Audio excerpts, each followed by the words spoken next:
Simon, after that call where the spot and all that, and they ended up on the five-yard line, and they just started moving the ball drive after drive. What got you guys back into it defensively to turn it around? It's a lot of mindset to just don't let that kind of set us back or hang our heads about it. It's about every guy kind of pulling each other up. If you see somebody hang their head to put their head up, we're not done. The game isn't over. The game isn't over until 60 minutes, maybe even more have passed. What went through your mind when you were able to Ben nailed down it was over? I mean, kind of an improbable win. What went through your mind? We did it. I would say, especially as a senior, it's really nice to just kind of end the last home game on a win and just the emotions going through, and you could see it in everybody's eyes. Yes, all the seniors, all the 20 seniors that walk today, and especially just this is our last game at home. We managed to win. We managed to end here on a good note.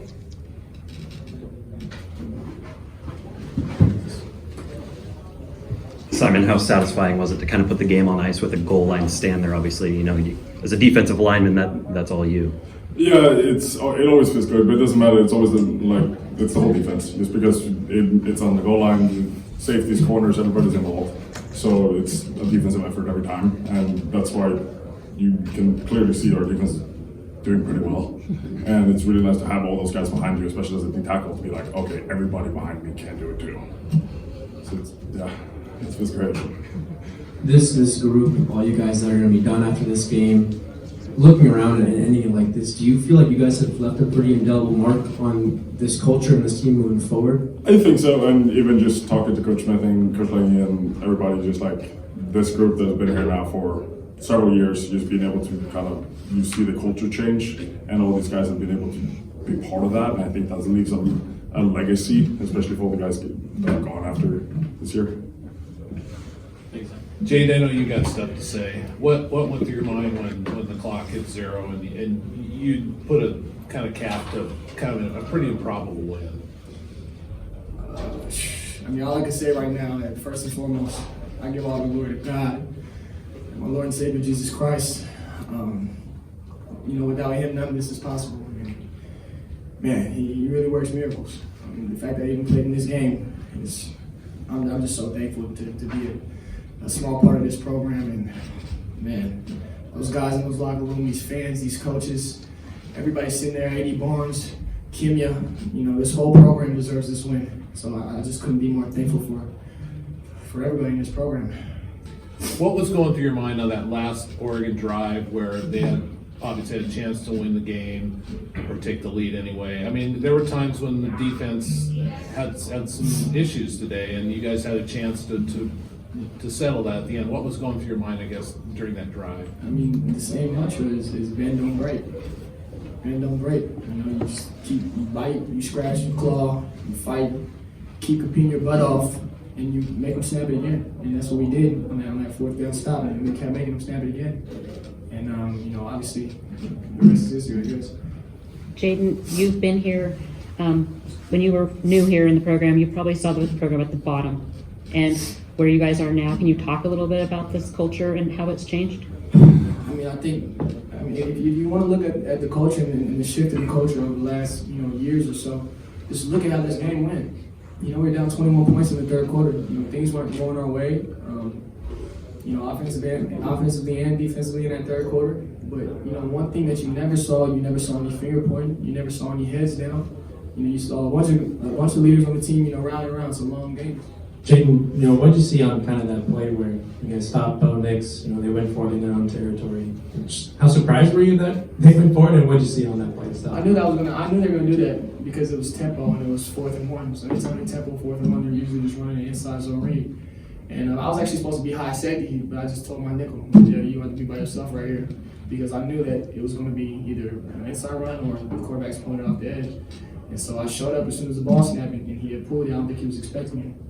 Able to go low and make a nice hit and stop him from the first down.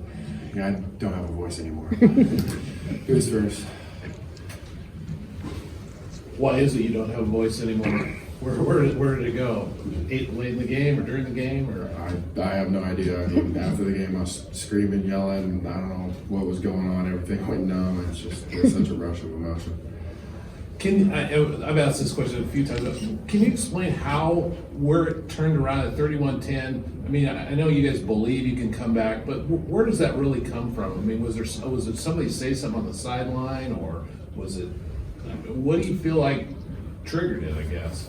I mean, I don't think from what I know, anything was really said on the sideline. It was in the middle of the third quarter. The game wasn't really over, and I believe that all of our teammates knew that. And I mean, it's a full-quarter game. Things happen all the time, so you can't really waver too much one way or that way depending on the score.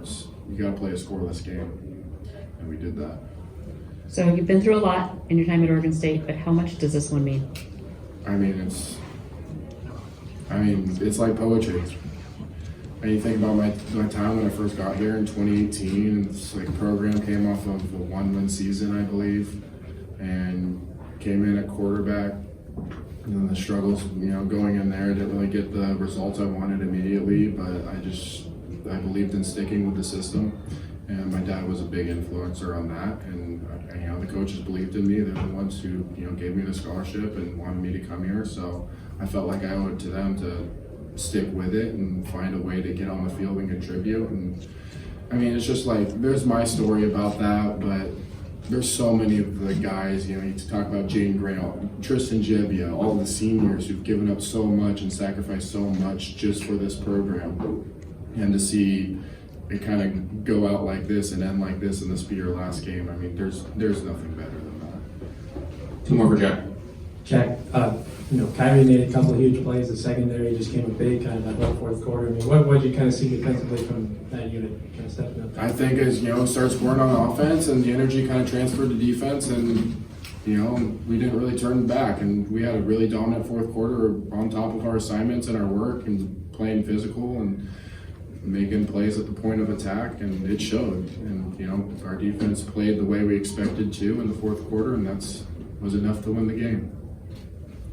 You mentioned a second ago the low points. I'm sure you're proud to go out like this, but to be able to go out like this and then it seems like kind of set up for the next few years. Do you take pride in that as a group, and how maybe you've kind of changed the trajectory of this program a little bit with this specific group? I genuinely believe there is nothing better than coming in to a system and being able to turn it around and create something out of it. And to be able to do that along with the support of Beaver Nation and all the fans, there's nothing better than that. Because you could go to a school that's already successful and be implemented in the program and understand that as everything's kind of set in place. But to kind of start from scratch and take on this new coaching staff and believe in their philosophy and stick through it. And it was a 5-6 year process to turn this program around.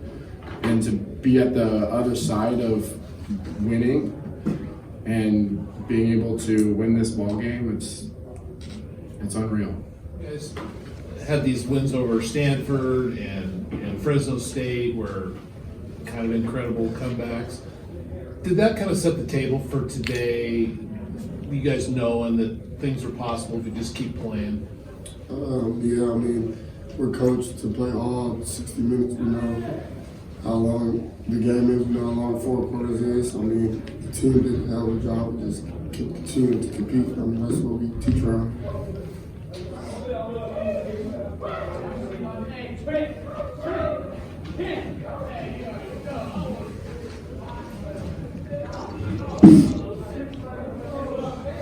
You look exhausted. You played a tough game. You're probably also exhausted emotionally. An emotional day for you guys coming in, being on top, and then they come back right after the second half, get that interception followed by a touchdown. Just how did you kind of contain those emotions and use them to your advantage to kind of take advantage of that in the fourth quarter?